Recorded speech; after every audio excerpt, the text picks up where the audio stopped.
cómo se está desarrollando la discusión del ejercicio presupuestario para el próximo año. De eso hablaremos esta noche en Sin Filtro con la etiqueta SF Presupuesto. Pero antes, los dejo con la nota del día.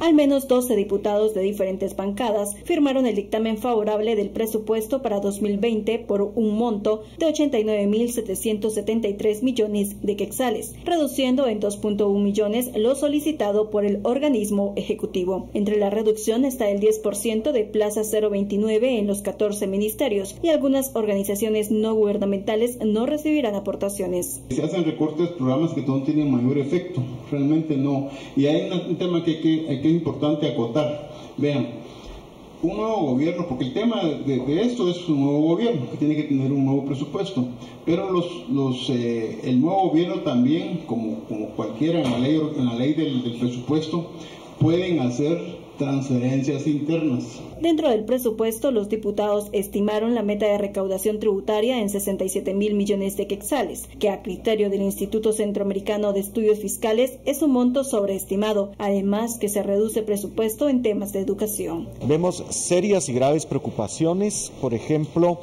me parece que los ingresos tributarios van a seguir sobreestimados porque al parecer el dictamen no hizo corrección alguna por las pérdidas que ya se estiman que está causando la denominada ley ganadera. El presupuesto será conocido en primera lectura este martes, aunque algunas bancadas no están de acuerdo, pues consideran que se debe otorgar un tiempo para analizar el dictamen. Los diputados tienen hasta el 30 de noviembre para aprobar el presupuesto, de lo contrario quedaría el mismo monto de este año. Por Una Guatemala en Paz, Dulce Rivera y Noé Medina. Bienvenidos a Sin Filtro. Comenzamos la semana en el Congreso de la República, en la Comisión de Finanzas específicamente, donde ya se da un dictamen favorable a este proyecto de presupuesto 2020 que se discutirá ya en el Pleno en la 9ª Avenida con posibles modificaciones. Algunos vaticinan que no habrá una aprobación y que se tendrá que repetir el ejercicio fiscal. Pero ¿qué va a suceder en el Congreso de la República y cuál es el escenario, la temperatura del Parlamento cuando esto se discuta? De eso hablaremos esta noche para profundizar en el debate. Tenemos con nosotros a Estuardo Zapeta. Muy buenas noches, Estuardo. Buenas noches. Y por este lado al señor Daniel Gering. ¿Qué tal, Daniel? ¿Cómo está, mi estimado? Hablemos de presupuesto. Comencemos con el presupuesto y hay otros temas también más adelante. Pero comencemos con esta discusión. ¿Cuál es el ambiente del Congreso de la República para iniciar el debate de esta propuesta de presupuesto para el próximo año? Estuardo. Bueno, lo que fue, yo creo que lo importante aquí es notar algunos puntos que habíamos discutido la semana pasada con el ministro designado de Finanzas de Alejandro Yamatei, con el licenciado Richie, creo. Álvaro González Richie. Álvaro González Richie, exdiputado. La proyección que se tenía era de 91.000 millones, 91.900, por ahí estábamos casi en 92.000 millones. Esa fue bajada ahorita a 89.7, hubo varias rebajas, generalmente son recortes, ¿verdad? El presupuesto tiene un camino que empieza desde principio de año. De hecho, desde que es aprobado el presupuesto, ya las instituciones, los departamentos financieros de los ministerios, dependencias, direcciones y todo eso empiezan a hacer su presupuesto para el próximo año. Por ahí en febrero, marzo del próximo año empiezan a consolidar y en julio empieza a llegar todo, digamos, esos grandes a la dirección técnica del presupuesto. Tiene que pasar también una revisión de ese plan, tiene que seguir un camino hasta que llega a una propuesta que se convierte en iniciativa, que fue el visto bueno que dio ahora la comisión. Eso es uno. Dos, yo más que cuánto están proyectando, mi preocupación, y creo que aquí en la nota lo decía ya uno de los expertos, es cuánto se va a recaudar, porque la recaudación está sobreestimada. Según algunos cálculos, está no es nada conservadora. No es nada conservadora, o sea, hay mucha como expectativa de eso. Y tercero, creo que un punto fundamental del presupuesto es ciertos ajustes que se hicieron. Educación sigue siendo el ministerio que más tiene, ¿verdad? Sigue por ahí, está salud y está también comunicaciones, pero yo creo que son los números que se empiezan a jugar ahora. Mañana está ya agendada en la primera lectura de esto. La primera lectura en el Congreso, digámoslo de una vez, es una lectura de paso, es una lectura como, sí, pásenlo, ¿verdad? y luego, pero sí creo que para ver todos los números y todas las partidas, sí tendrían que tener más tiempo los asesores o por lo menos los diputados en este específico caso. Pregunto, ¿realmente se discute el presupuesto o el proyecto presupuestario en el Congreso de la República? Porque terminamos conociendo solo cifras totales, pero ¿cuál va a ser la utilización, el uso de esos recursos? ¿Cómo se va a orientar la línea política de X o Y gobierno al momento de invertir? Bueno, lo que pasa es que aquí tenemos una serie de características que son particulares en esta negociación. Para empezar, estamos hablando de una negociación que llevan a cabo una buena cantidad de diputados que en cuestión de 2 meses ya no estarán en sus curules. Sí, ya no van a estar en sus curules. Esas son una de las Fíjense cómo características se está de pasando esta todo discusión. este tiempo, ya son solo 2 meses y medio lo que tenemos por delante de... Pero bueno, todavía tienen la posibilidad de votar, probar o no. No, yo estoy hablando de las características, claro. O sea, nadie les está diciendo que no tienen legitimidad, solo estoy diciendo que esta gente no va a estar en el siguiente, buena parte de ellos, no van a estar en el siguiente ejercicio. Esa es una característica creo que hay que tomar en cuenta, sobre todo cuando un presupuesto puede atar determinados destinos, incluso si te vas por la multianualidad, puedes de verdad atrasar mucho al siguiente Congreso y al siguiente Ejecutivo, que ese es mi segundo punto. Y es que entra un nuevo Ejecutivo que no tiene a nadie hoy por hoy en el Congreso. O sea, no tiene un solo diputado. Si hubiese ganado Sandra Torres, ahí tendría una buena cantidad de sus diputados y aliados, ¿verdad? Negociando para la ejecución del siguiente gobierno. No tiene ni uno. Y además no hay nadie que esté cumpliendo, digamos, se podría decir que tiene uno, que es Romeo, pero no, ese uno está solo y no tiene... No es un operador político que pudiese tener incidencia en la parece que esté teniendo grandes operadores políticos en todo este proceso. Todo esto se está haciendo al margen de quien va a tener que ejecutar todos estos fondos que se dice pronto. Entonces aquí hay una serie de problemas, vamos a decirlo así, o no sé si es problemas, pero características especiales en esta negociación. Pero también, por otra parte, aunque haya ciertos incentivos de que estos diputados, sobre todo que se van, o los diputados que se quedan pero que no tienen la misma cantidad de votos para las siguientes legislaturas, dejen atados determinadas cuestiones, también hemos visto una y otra vez cómo este Congreso le cuesta mucho, sobre todo en los últimos 3 años, especialmente en los últimos 2. 2016 sí fue distinto, pasó una buena cantidad de leyes y además bastante sustantivas. Estos 2 últimos años, este último, por poner un ejemplo, no ha habido prácticamente nada. Esto ha sido un páramo. Entonces, es muy difícil todas estas voluntades, que además unos están de salida, otros de entrada, otros viendo dónde se colocan, lleguen a acuerdos. Es complicadísimo. Yo creo que ahí va a ser un mes bien interesante para ver el tira y afloja. Sobre los detalles del presupuesto que decías antes, pues los diputados negocian lo que les interesa a ellos. Aquí no hay planificación de país. Ese número de diputados que no van a repetir legislatura pueden mover la negociación, inclinar la negociación para que sea mucho más clientelar que otros años. Para poder sacar, digamos, lo que pasa es que tú lo que haces es dejar al siguiente gobierno con ciertos problemas de gestión, pero ese gobierno tendría que estar de acuerdo a la hora de ejecutar, responder a tus redes clientelares si es que no vas a tener poder en 2020. Entonces esa negociación está complicada. Cuando además, por lo que vemos y por lo que se escucha, no parece que esté habiendo una negociación demasiado sofisticada con el siguiente gobierno. Hay una serie de peticiones, pero no es como que tengamos una negociación en lo fino de decir, no me trabes con esto, ayúdame con esto y demás. Algo se está haciendo, pero no parece que sea el peso fundamental de estas negociaciones. Ahí hay otros intereses en los que el siguiente ejecutivo, que es quien tiene que ejecutar esto, valga la redundancia, y quien debería estar imprimiendo su visión de país, sus programas en este presupuesto, porque es el primer año, parece no tener mucho que decir en el proceso. Con el escenario que plantea Daniel, estamos muy cerca de ver un ejercicio fiscal o repetir el ejercicio fiscal de este año. ¿Y qué limitantes le pone eso al gobierno?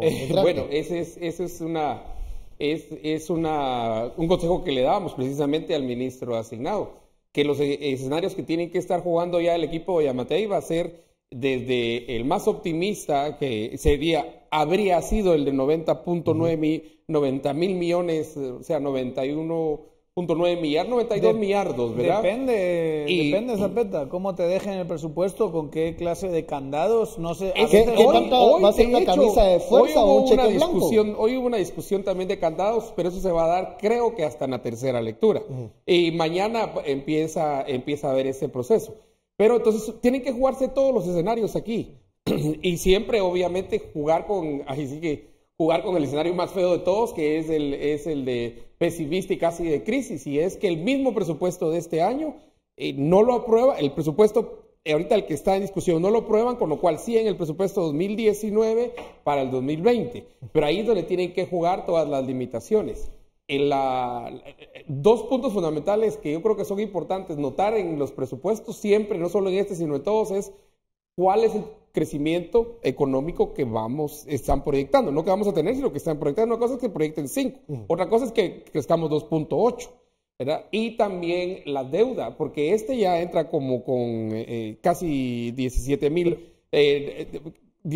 millones que quieren tirarlo de una vez a deuda. Convendría repetir el ejercicio fiscal. Entonces la repetición, sí, pero si repetís, también repetís la deuda, pues, o sea, la deuda es una cuestión por déficit que siempre la tienen que considerar, o sea que como proyectan, digamos que nos quedemos con el actual, ¿verdad? Versus los 65,000 que dicen que van a ingresar por impuestos el próximo año. Esa diferencia entre 65 y digamos el presupuesto que está proyectado ahorita, eso es entre 90, ¿verdad? Entre 65 y 90 hay que ver cómo se llena. Entonces generalmente se tira deuda. Aparte no es deuda, se va agregando a la deuda que ya tenemos.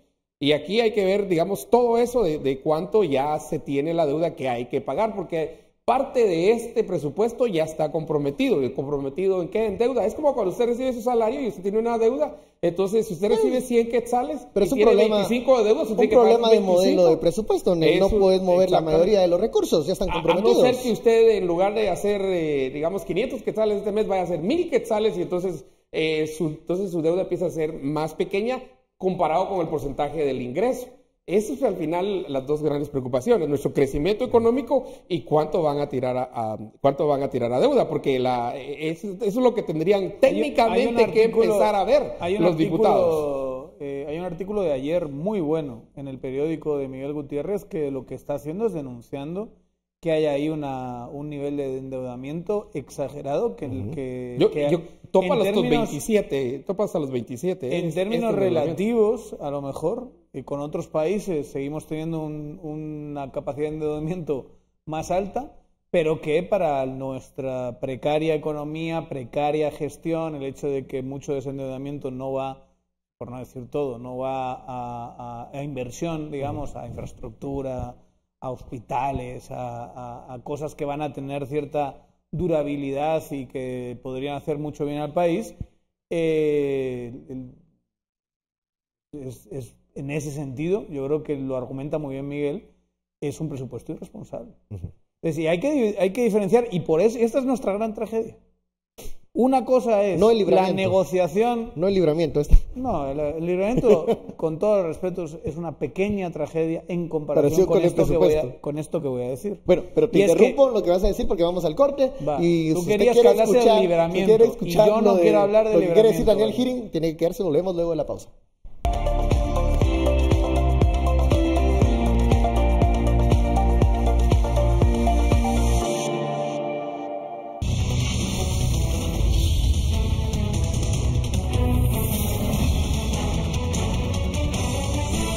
Regresamos a Sin Filtro, la etiqueta de la noche SF Presupuesto, y Daniel tenía ahí algo que complementar. Sí, yo lo que estaba diciendo es que la tragedia que vivimos cada año con el presupuesto es que una cosa es la negociación política, donde X diputado quiere que le asignen tanto dinero a tal proyecto, a tal obra, a tal, digamos, por intereses muchas veces personales, ya sea en pequeños o en grandes negocios, y otra cosa son estas consideraciones técnicas de si está bien calculada la proyección de recaudación, si es demasiado endeudamiento o no. Y eso además, y esa es la tercera pata que hace que esto se caiga y que vaya cojo, es que no hay una verdadera planificación del Estado. O sea, tenemos un Estado muy mal planificado, más en un cambio de gobierno donde los que están negociando ahora no están teniendo en cuenta las ideas del gobierno que ha sido elegido hace unos meses. Entonces lo que hay es todo tipo de restricciones, candados que hacen que esto todo este proceso no acaba en algo positivo para la ciudadanía al final, ¿no? Tienes un presupuesto mayor, pero con estas deficiencias técnicas de malos cálculos, endeudamiento excesivo y demás, y luego tienes un Estado que no mejora en su capacidad de gestionar. Y tienes un gobierno que se va a encontrar con lo que sea, ya sea este actual o ya sea uno siguiente, pero se va a encontrar con una serie de restricciones que el primer año van a tener que estar medio intentando arrancar para que ya el segundo, ya con bancada, ya con cierta capacidad, pero con una bancada muy pequeña, él no va a ser, y ya más sin capacidad de aceptar tránsfugas ni nada parecido, que va a hacer que esto sea para el gobierno, la parte presupuestaria sea bien difícil y que su gestión se vea demeritada entonces, ¿no? Y con todos estos líos, pero al final, ¿están pensando, vuelvo a lo mismo, ¿están pensando en todo esto los políticos cuando negocian? No están pensando. ¿Cómo hacemos una mejor gestión de Estado? No. Están pensando en dame este proyecto aquí y si haces eso yo lo voto. ¿No lo haces eso? O no me cumples a mí o a mi bancada o a mi grupo o mi grupúsculo dentro de bancadas o interbancadas que queremos que pase X, entonces yo digo que no voy a aprobarlo y entonces tú dices, no hombre, necesitamos tus votos y llegas y le negocias algo más y un toma y daca que tiene muy poco que ver con gestión del Estado y mucho que ver con asignaciones presupuestarias concretas para intereses espurios concretos. Pero ¿no es un poco parecido a la negociación que se da en el Congreso de la República, que siempre se ha dado en estos temas? ¿Cómo hacer pesar más las opiniones técnicas, los cálculos técnicos al músculo político que puede tener X o Y bancada? Si el punto es que esto funciona no solo para el presupuesto, sino para muchas otras cosas, es la realidad. Y así estamos, con una agenda legislativa en la lipidia, que es lo que se ha aprobado. En déficit, en números rojos, donde no se ha aprobado mayor cosa. No se ha aprobado mayor cosa y hay una serie de reformas que son importantísimas y urgentes y no han sido en estos últimos 3 años que se ha aprobado casi nada, especialmente en los últimos 2, nada que tenga que ver con reformas sustantivas. Más bien un par de intentos bastante descarados de impunidad y poquito más, muy poquito más. O sea, acuérdense qué es lo que han aprobado en estos meses, en estos 2 años. No, olvídate meses, estos 2 años, ¿qué se ha aprobado que digas? Una gran reforma del Estado, es importantísimo. Que son 9 decretos, 10 decretos lo que llevan en este año. Hay un incentivo en esta oportunidad para que sí exista luz verde o se dé luz verde para el proyecto presupuestario, incluso el presupuesto del Congreso de la República, que también se discute siempre en paralelo, y también la elección de Junta Directiva. Bueno, esos son los 3 grandes temas, ¿verdad? Por eso, pero para esto sí hay incentivo, porque parecía que lo otro, lo que decía Daniel, no hay un gran tema que reúna voluntades. ¿Para quién? La pregunta es ¿para quién? Sería incentivo para la UNE, pues, ¿verdad? Y sería ahí quien tiene más que perder es el que tiene mayor incentivo. Y aquí la UNE o gana más o pierde más, pero por ser el tamaño que va a tener de 52 diputados, entonces sí tiene bastante por entrarle y discutir. Pero regresando al presupuesto, para mí yo creo que no solamente es la parte eminentemente de discusión, que ojalá algún día pueda ser una discusión técnica, sino que vamos a la realidad. Miren, los diputados, porque me preguntan aquí qué están esperando los diputados, o qué están viendo los diputados, el listado geográfico de obras, ese es el más sexy. Pero son muchas más cosas. Sí, pero digamos, entre las partes sexy. Las asignaciones a ONGs que también son bastante oscuras, ¿no? Sí, y las plazas y todo eso. Pero donde está una macoya así de entre 13 y 15 mil millones generalmente todos los años es el listado geográfico de obras. Bueno, y eso es para... Y medicamentos. Bueno, medicamentos, pero eso parece que está tomado por otra mafia.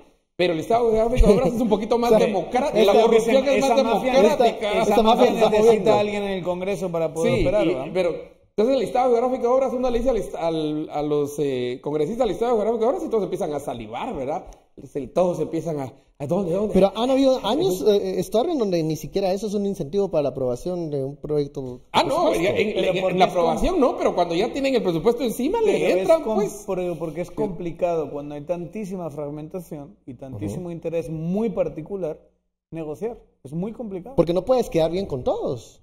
No se puede. Pues es manejar muchas asimetrías de información cuando si tú tuvieses bloques sólidos, grandes, partidarios, es como, partido A hace acuerdo con 3 partidos y con eso hay gobernabilidad. Aquí no solo es que haya muchas bancadas, que encima el siguiente congreso va a ser peor. Más atropellado. Sino que cada bancada está dividida en 2, 3, 4 o cada quien va por libre. Y eso es una tragedia.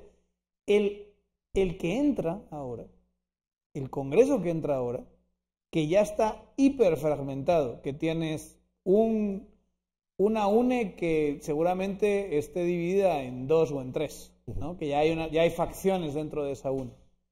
Luego tienes 12, 9, 8, 7, 7, 5, 4, y así te vas, 3, 3, 1, 1. Todos esos, lo que es una tragedia, es que hay una bancada de 6 donde hay 3 grupos, y una bancada de 8 donde hay 2 grupos, y una bancada, y hay 2 grupos y uno que no sabe qué va a hacer. Hay una bancada de 2, y se la digo muy claramente, que es el PAN, que nunca votan. Nunca. Sackerson y Conde Orellana nunca votan lo mismo. Uno se va por un lado, otro se va por otro. Y son 2. Son 2. Hay 2 diputados y 3 grupos dentro de los 2. Sí. O sea, y los 2 están en los 3 grupos. Es impresionante. Entonces, pura reunión de abogados. 2 abogados, 3 interpretaciones. Los abogados no son nada comparado con los diputados. Con ese merequetengue, con ese revoltijo que es de intereses muy particulares, ¿cómo haces para generar sólidos acuerdos? Ni con la CICIG lograron unirse a esto que llamamos pacto de corrupto a partir de la barbaridad que intentaron el 13 de septiembre de 2017. Se rompieron mucho los liderazgos y han sido capaces de sacar muy poquitos consensos. Que viene la ley de ONGs, no llega. No. Que viene la ley de reconciliación nacional, nada, no llegan a quórum. Que no sé qué, nada, había fiesta y todos se fueron. Y así se han ido y son cada semana. Viene tal ley, se cae. No llegan. Y así. ¿Por qué? Porque no hay capacidad con esa hiperfragmentación y con esa poquita visión de país y con la flojera que son los partidos políticos. No hay una verdadera capacidad de generar consensos políticos. Y, insisto, espérense el siguiente. Va a ser, a no ser que la UNE sea capaz de cohesionarse, y ahí sí es la UNE. Y ahí también hay un dilema, UNE, si se va a seguir unida el próximo año. Parece que ya hay bastantes divisiones dentro. Pero si finalmente logran esa unión, van a poder hacer acuerdos con algunas bancadas y tener un acuerdo básico de gobernabilidad que no va a jugar a favor del gobierno entrante, porque el gobierno entrante va a tener oposición. Pero si no tenemos eso y tenemos fragmentación en la UNE, el gobierno entrante tampoco va a tener gobernabilidad. Lo que va a tener el gobierno entrante es un montonazo de distintas bancadas fragmentadas entre sí, y cada cosa que quiera va a tener que estar negociándola una vez y luego la siguiente y luego la siguiente. Y eso es, digamos, en términos para tener una dirección en el país, para tener estabilidad, es muy cansado. A ver, hablamos de la incidencia o poca incidencia que tiene la voz del gobierno entrante electo en esta discusión del presupuesto. Bueno, no tiene representación parlamentaria por un lado, pero también en la Comisión de Finanzas no se le escucha mucho la voz a los encargados de este tema. ¿Qué está pasando entonces? ¿No se van a aprovechar estos meses de transición? Porque si no, nuevamente vamos a ver al gobierno entrante corriendo en propuestas de modificación presupuestaria con una bancada pequeña en un Congreso que puede ser bastante hostil. Mira, el mensaje que me quedó a mí del ministro electo o designado, no sé cómo decirle, pues no sé cómo se llaman ahora. Designado, ¿verdad? Sí, porque nadie le votó. Porque todavía no ha sido nombrado. Es que están como en stand-by, están así quietos y esperando a ver qué pasa. Y de esa es mi pena, que no se estén preparando con los escenarios que pudiesen venir, y tienen que hacer muchos. Yo creo que aquí no solamente es la posibilidad de digamos, que aprueben este presupuesto, sino también la ejecución. Porque si aún con toda la premura que tienen estos, porque ya van para afuera, y aquí la ley de Hidalgo, bando a quien deje algo, ¿verdad? No están ejecutando ni en la velocidad, ni en la... Y uno a veces dice, está mejor que no lo hagan, ¿verdad?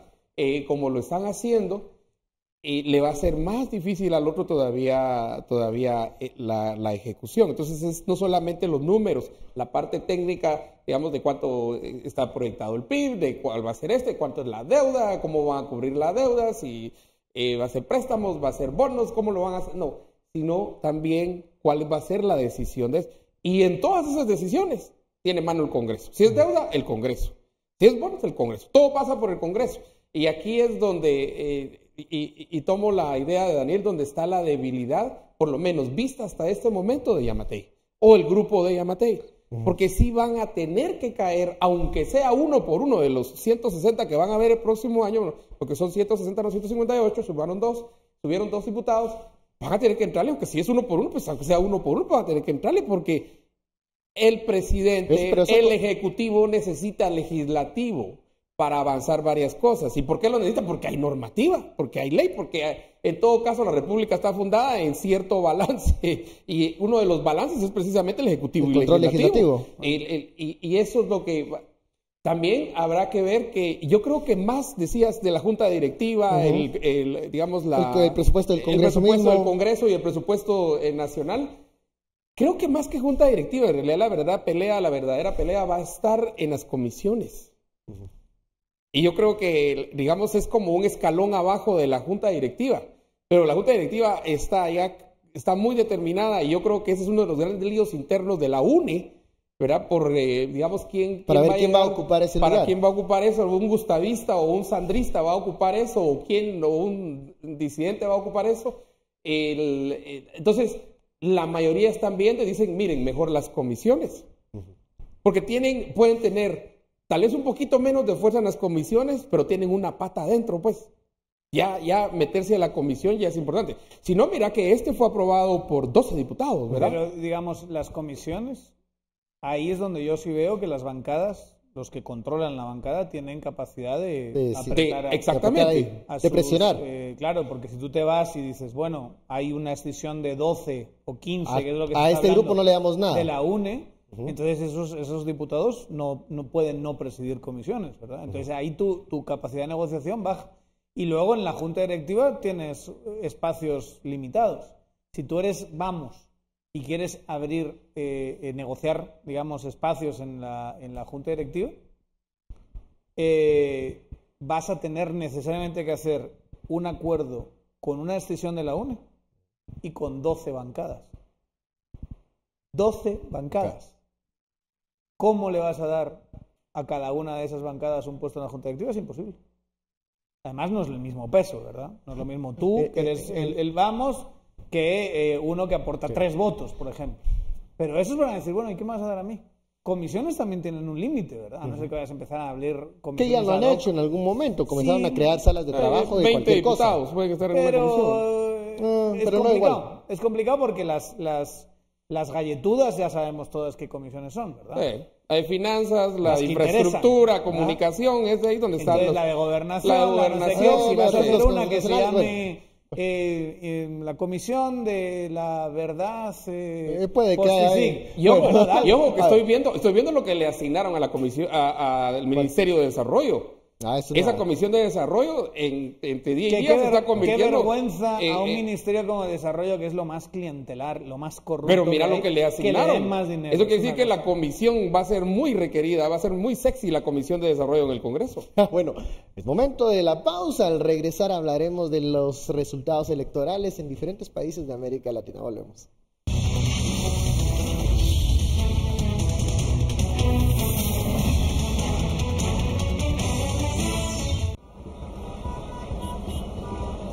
Alberto Fernández será el nuevo presidente de Argentina tras una primera vuelta electoral en la que superó al presidente Mauricio Macri, quien buscaba la reelección. Que hasta el 10 de diciembre el presidente es el presidente Macri. Pero por supuesto, vamos a colaborar en todo lo que podamos colaborar porque lo único que nos preocupa es que los argentinos dejen de sufrir de una vez por todas. Con más del 95% de las mesas escrutadas, Fernández obtuvo 48% de los votos contra el 40% de Macri. El mandatario felicitó a Fernández, prometió hacer una oposición sana y constructiva y le confirmó una invitación a desayunar el lunes en la Casa Rosada. Esto es por Argentina. La transición ordenada que lleve tranquilidad a todos los argentinos, por acá lo único importante es el futuro y el bienestar de los argentinos.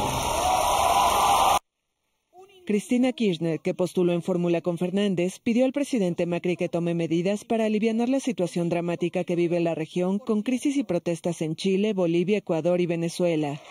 Hoy,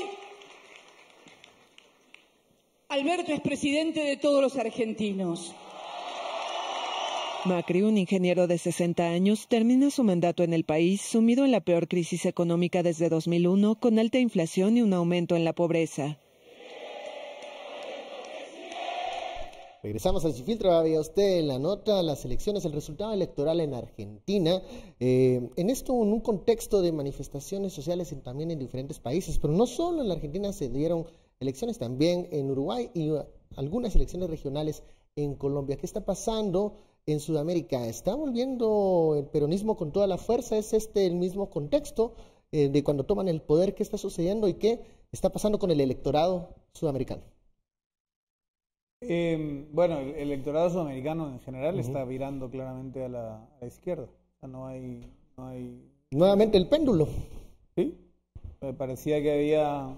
Si estábamos hablando del año pasado, ¿no? Con Duque y con Bolsonaro y cómo estaba, digamos, la región y con posibilidades de un cambio en Bolivia. Y, o sea, había ciertas expectativas en América Latina por parte de la derecha de que se podía consolidar un giro hacia la derecha que ya se había dado en parte en las últimas semanas. O sea, hagamos el recuento. Digamos, donde hay zozobra y manifestaciones y desafección, la izquierda permanece en el poder, y donde hay zozobra y manifestaciones que tenía o que tiene el poder la derecha, está viendo cómo pierde electoralmente. El caso de Argentina, muy claro, ¿no? Parecía que querían el Macri montar un movimiento para que se recuperasen las encuestas y demás, no le dio. O sea, hubo poquito menos de diferencia. Sacó más de lo que decían ciertos sondeos, pero no logra... Pero digamos, alcanzar a Fernández. Digamos, hay un error en las encuestas, pero no es un error tan grande, ¿no? Se decían en algunas encuestas 36, acabó en 40, y decían que iba a sacar 51 y acabó en 48. 3% más o menos en margen de error. Margen de error. Es normal. Pues, digamos, o sea, podrían haber estado más precisos, pero... Puede ser hasta 5, a propósito. Digamos, cuando ves una diferencia de 15, 20 puntos en algunas, dices, mira, esto no se recupera ni de lejos. Ni de lejos. Pero tenemos el caso de Colombia, por ejemplo, que tuvo elecciones locales y el partido del presidente, el partido del uribismo, se pega un tortazo contra la pared, que tuvo que salir Uribe a decir, hemos perdido, reconozco la derrota completa, y eso que había muchas elecciones al mismo tiempo, de gobernadores, de grandes ciudades, alcaldes, pequeños, medianas ciudades, que hay bastante de eso en Colombia, y no gana ninguna prácticamente, o sea, casi no tiene ningún logro. Entonces, tan poquitos son los logros que consigue, pierden grandes ciudades, gobernaciones y demás, que tiene que decir uribismo, bueno... Le pasó la suerte de FCN. Pues, perdí por lo menos estas elecciones. Y eso es, digamos, si vas sumando lo mal que lo están pasando en Chile la derecha, la pérdida en Argentina, la pérdida de estas elecciones locales en Colombia, y luego ves que la parte de la izquierda, donde hay elecciones, como hace Evo, pues hace chanchullo, y ahí sigue en el poder en primera vuelta, pues es como, si hay elecciones y la izquierda las manipula, si hay, no en todos casos, obviamente, por ejemplo, tienes el caso de Uruguay, donde es que es una democracia sólida, donde también la izquierda ganó en primera vuelta y va en segunda vuelta con el centro derecha, con buenas perspectivas, porque casi consiguieron 40% para esa izquierda. Entonces, da la sensación de que si empiezas a hacer el recuento entre unos que se aferran al poder y otros que están cambiando y otros que lo están pasando mal, parece que está muy claro que el péndulo va a la izquierda y va con fuerza hacia la izquierda. A ver, ¿qué está pasando en Sudamérica? Ahí vamos el péndulo. Ahí vamos agarrados el péndulo. Pero el péndulo se está regresando muy rápido. Veíamos una consolidación de bastantes gobiernos de una tendencia de derecha. Yo creo que tiene que ver Macri, mucho Uribe y Bolsonaro y decías, puchica, tres grandes países. Lenin Moreno, que se está y ahora es diferente, pero yo creo que tiene que ver mucho también con el avance de las formas de comunicación que tenemos ahora. Y acuérdate que ya entramos a la política muy diferente. Estamos por lo menos en Latinoamérica, por fin ya es estable nuestro sistema de política por redes sociales. Pero más allá de eso, yo creo que el péndulo, ¿verdad? Que eso siempre lo hemos dicho, es que generalmente tendemos a los extremos, sea a la derecha, sea a la izquierda.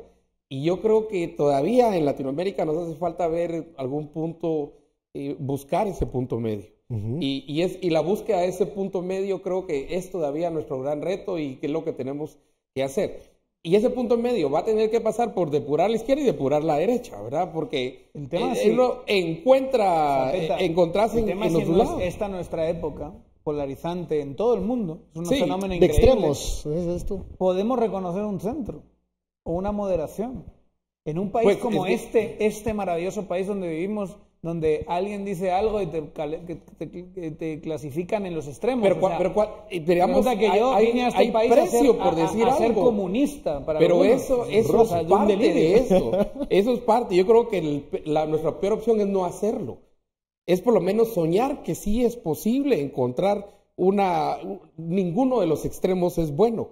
Y entonces empezar, si no lo hemos empezado a soñar, que algún punto en medio, tiene que ser exactamente en medio, pero algún punto mejor. Y cuando miras la correlación, por ejemplo, estaban comentando Uruguay. Cuando miras también hay una correlación que no podemos echar en saco roto. Ya lo decía Daniel en otro programa, creo que fue la semana pasada, donde mirábamos que la situación económica de Uruguay, o sea, la vida del uruguayo, de hecho, tiene uno de los niveles más altos de vida de América Latina. Y no solo América Latina, sino comparado con varios países, aún países europeos. Entonces, es bueno.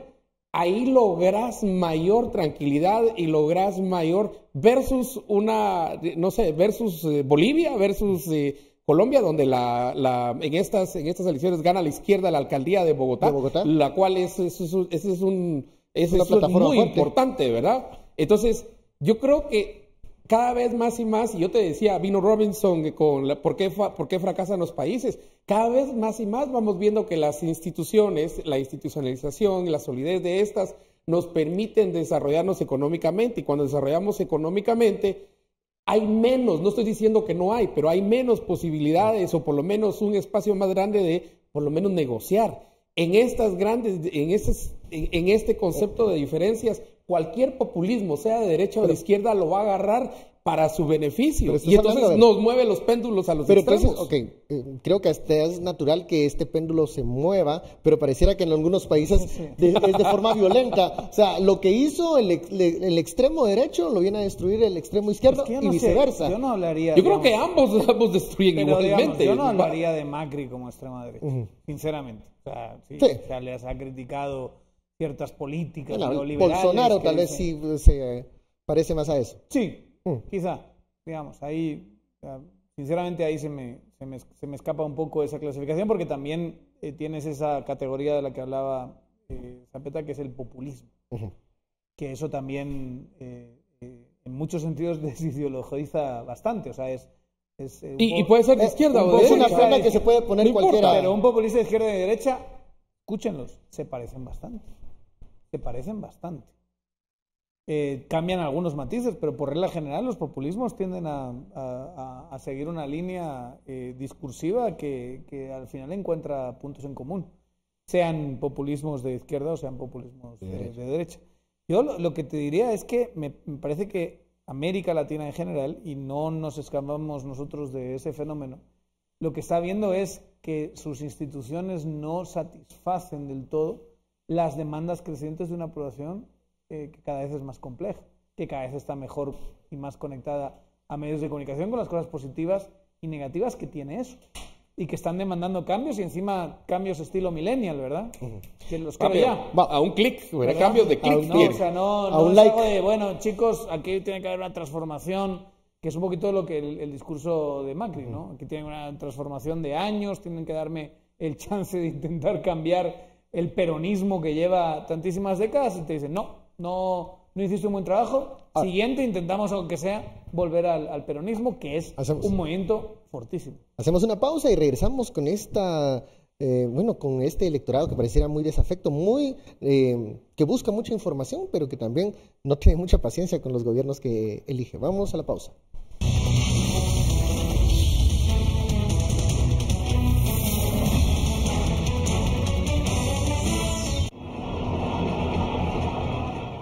Un millar de personas comenzaron enfrentamientos con la policía el lunes frente al Palacio de la Moneda, sede de la presidencia de Chile. Barricadas en llamas, detonaciones de bombas de gases lacrimógenos, bomberos, tanques lanzaagua, piedras y palos fueron parte de la batalla entre las fuerzas del orden y manifestantes radicales que piden la renuncia del presidente Sebastián Piñera. Los actos de la tarde del lunes fueron tan destructores como los del viernes 18 de octubre, que dieron pie al estallido social. Accesos a estaciones de metro que recién volvieron a funcionar ardían junto con un centro comercial a pocas calles de la presidencia, presuntamente a causa de explosivos usados en los enfrentamientos. El gobierno de Piñera llamó a condenar la violencia y rechazó que se vaya a reinstaurar el estado de emergencia. Más temprano, el mandatario cambió parte de su gabinete a 10 días de protestas que dejan una veintena de muertos y unos 1000 heridos.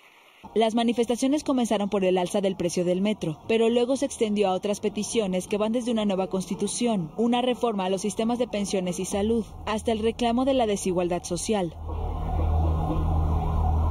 Regresamos a Sin Filtro. Usted veía las imágenes de las manifestaciones y también momentos de violencia allá en Chile, donde también el malestar social se ha hecho patente en las calles. Preguntaba antes de la pausa, ¿qué está pasando con el electorado también de los países latinoamericanos? Estuardo decía, estamos ya en los tiempos en donde el Internet, la información se está transmitiendo casi al instante, y eso también ha dado que el electorado no tenga mucha paciencia para esperar cambios o al menos el cumplimiento de las promesas electorales de los gobernantes. ¿Qué está sucediendo y qué está pasando? Pero te interrumpo, esto es pan para nuestro matateos.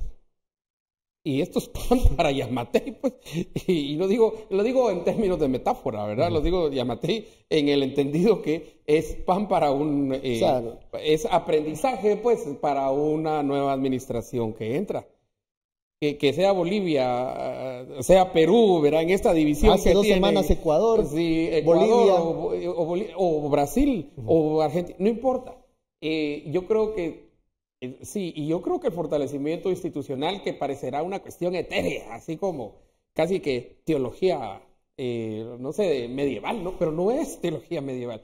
El fortalecimiento institucional de una institución entendida como un conjunto de normas que permanece y cumplimos esas normas es fundamental. Y una de las instituciones grandes, enormes, que debería ser la justicia. Es la certeza jurídica. Esa debería ser una de nuestras metas y nuestras grandes instituciones.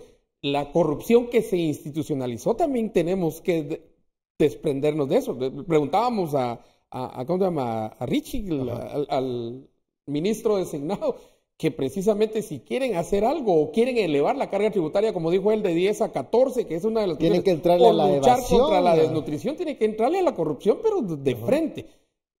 Más allá entonces, eso es también porque el electorado sí ve eso. El electorado ve esa, digamos, esa disparidad, ¿verdad?, entre la necesidad que se tiene versus el que está robando algo que podría cumplir, que es en la lógica popular, algo que podría cumplir con la necesidad. No tenemos escuela, no tenemos centro de salud y aquel gastándose 50,000 quetzales en ceviche. No tenemos y el otro gastándose $500,000 en viajes. Y no tenemos, entonces, miren, y la mayoría de gente, entendámoslo, y digamos, si a la mayoría de gente uno le dice 90,000 millones y uno le dice 200 millones y 500, esa es una cantidad que simple y sencillamente ya está, no la podemos escribir, pongámoslo así.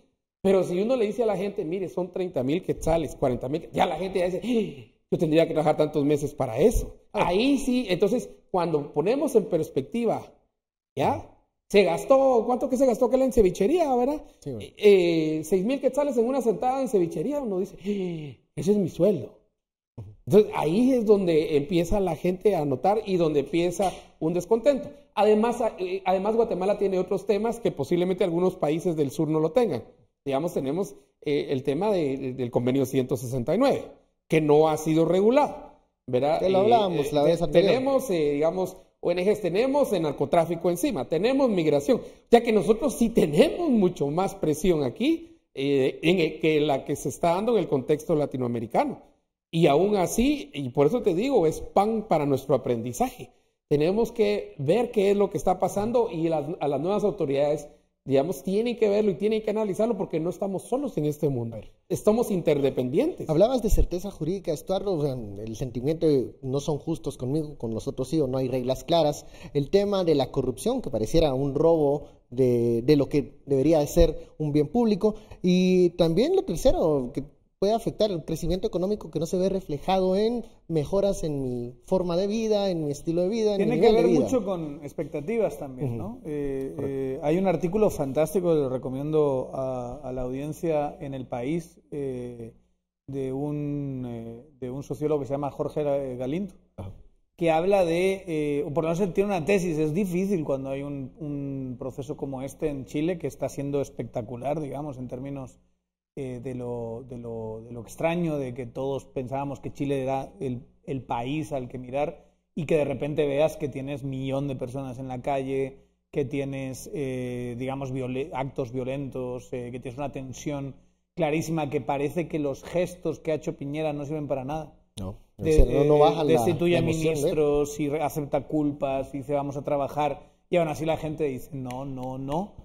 Y que todavía siga vivo eso, yo creo que te está diciendo algo, ¿no? Entonces, la tesis de este artículo muy interesante en El País es que Chile tiene una renta de país rico, pero también tiene una desigualdad de país pobre.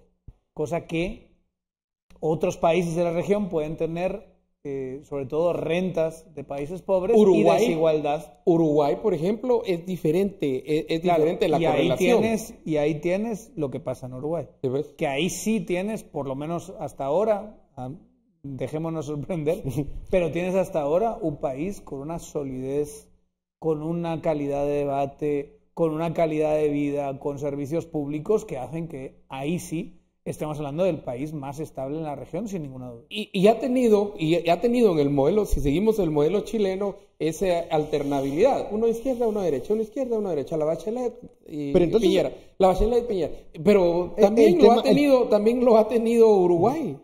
Y creo que de Uruguay hablamos menos, pero Uruguay lo ha tenido de manera más sentida. ¿Cómo se llama este expresidente de Mujica? Mujica, ¿verdad? Muy claro en lo que va hacia adelante. Entra otro también muy claro. Y ahí van, ahorita hay un recambio, pero esa es la posibilidad. Creo que por eso digo que sí es posible, porque ese recambio no se da. Pero pareciera que esa alternabilidad, entonces esa alternabilidad de la que hablas, Estuardo, es más un reflejo de que sí hay un crecimiento económico que se traduce en menos desigualdad, porque entonces si un país crece, pero las condiciones de desigualdad se mantienen, se está creando un polvorín. No está creciendo. Bueno, crece solo económicamente. Entonces, sí, pero digamos el crecimiento económico por sí solo no es tener más. De hecho, tener más es cuando tu población está teniendo mejor crecimiento nivel de vida. En términos políticos, digamos aquí, y en términos de política pública es servir mejor.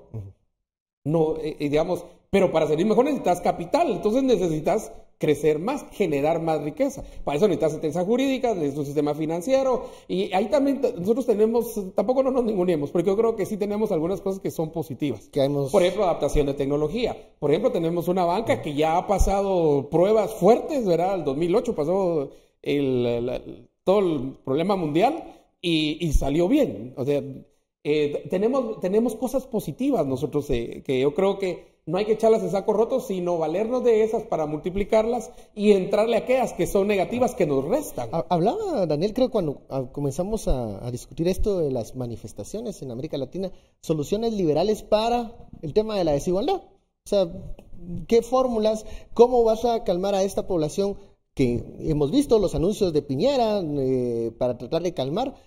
no son suficientes porque ya hay un pues claramente, enojo. porque hay claramente problemas estructurales, de expectativas. O sea, es una población que está objetivamente mucho mejor que Guatemala, muchísimo mejor que Guatemala. O sea, eso no hay duda y es transversal, ¿eh? O sea, ceteris paribus, comparando Chile con Guatemala, ellos están en todo, están mejor. Aún comparado con Argentina y otros países, ¿verdad? Pero claramente esa renta alta que tienen los chilenos les hacen generar, sobre todo a esas fuertes clases medias, unas expectativas que no se están cumpliendo. Y que la vida de ese promedio de ciudadano considera él que tendría que ser mejor y que no es justa y digamos esa sensación de justicia, esa interpretación subjetiva de justicia. Esto es algo muy importante. O sea, no es de tener aquí un barómetro, un baremo que diga si es justo, esto es justo y no es justo. Conmigo, digamos, esa percepción claro, de y lo justos. vemos desde una perspectiva de un país que está peor, a lo mejor decimos, bueno, que exagerar lo que sea. Pero los ciudadanos chilenos sienten que el sistema no les está respondiendo, claramente. Yo creo que esa explicación del artículo del País por lo menos te abre ciertas luces de por qué es tan extraordinario lo que pasa en Chile. Porque las expectativas, que son más altas que las que nosotros tenemos, porque hay una población, una parte sustantiva de la población de Guatemala que no espera nada del Estado. Nada. Y como no esperas nada, no te decepcionas. No le exigen. Y otros 2 millones que esperaban algo y decidió irse para Estados Unidos, pues, ¿verdad? Exacto. Entonces, y luego tienes una válvula de escape que es ya el 12%, porque es que hay que decirlo una y otra vez, 12%. Es el 12% del PIB de este país está siendo inyectado directamente a consumo, y eso es lo que nos mantiene. No se genera empleo formal, no aumentan las exportaciones, no se tienen buenos servicios. O sea, el país está sujeto por unos hilos porque tienes una inyección de pisto diario en modo de remesas. Y eso es lo que nos mantiene. Y aún contra eso, digamos, dentro de eso sobrevive una corrupción enorme. Solo para hacer memoria de lo que nos decía el ministro designado. En un ejercicio que hicieron ellos, lograron identificar, y creo que lo hacían con SAT o lo hacían con Banco Mundial o alguna de esas instituciones, lograron identificar 9,000 millones. Así, bien rápido. ¿Recordás que él lo explicó? Y que el cálculo que se tiene de la corrupción es que es casi... No hay que subir ningún impuesto. Era como 70,000 millones. No hay que subir ningún impuesto, solo bajar esos índices de corrupción. ¿Sí ves? O sea, no habría necesidad. Y solo con el 10% solo con el 10% de eso que se genera de corrupción, o sea, no es ni el 100%, sino solo una décima parte de lo de la corrupción, podría agregársele al presupuesto, ¿verdad? Y simple y sencillamente ya estaríamos. Pero otra vez, no solamente es más de algo, es cuál es el impacto, cuál es la visión que tengo, qué es lo que necesito, y lo que necesitamos son instituciones fuertes, instituciones fuertes y fuertes. Instituciones fuertes, y me quedo también con algo que dijo Daniel, una población que tenga expectativas y le exija al Estado que funcione, porque si no, vamos a creer que de estos niveles de corrupción, sueño americano, de corrupción son normales. Los chilenos también perciben que hay corrupción, también, digamos, y objetivamente no hay tanta como aquí, clarísimo. Pero toda esa población que sí espera cosas y no las consigue, políticamente se activa de una forma distinta aquí. A esto. Que tenemos una parte sustantiva de la población que no espera nada y que vive su vida y sobrevive al margen del Estado, y tenemos la que tiene relación con el Estado en forma de servicios que considera negativos, pero que está harta y cansada, que se movilizó de 2015 a 2018, pero que llega un momento cuando no renuncia ni uno, todo el mundo se atrinchera, bloquean participación política, hacen toda clase de chanchullos, pues ahora mismo, la gente está durmiente. Solo es una cuestión de que sigan las tendencias aquí en Guatemala para que tengamos una situación verdaderamente grave, y verlo en otros países antes, espero, no tengo mucha confianza, pero espero que haga que las élites de aquí recapaciten y digan, hay que entrar en un proceso profundo de cambio, de reforma, porque esto no da para más. Este programa no da para más, se termina el tiempo, he tenido que interrumpir al señor Daniel Higgins. Muchísimas gracias. Esa es la opresión. Y a ustedes muchas gracias por su sintonía y preferencia. Esto fue Sin Filtro. Feliz noche.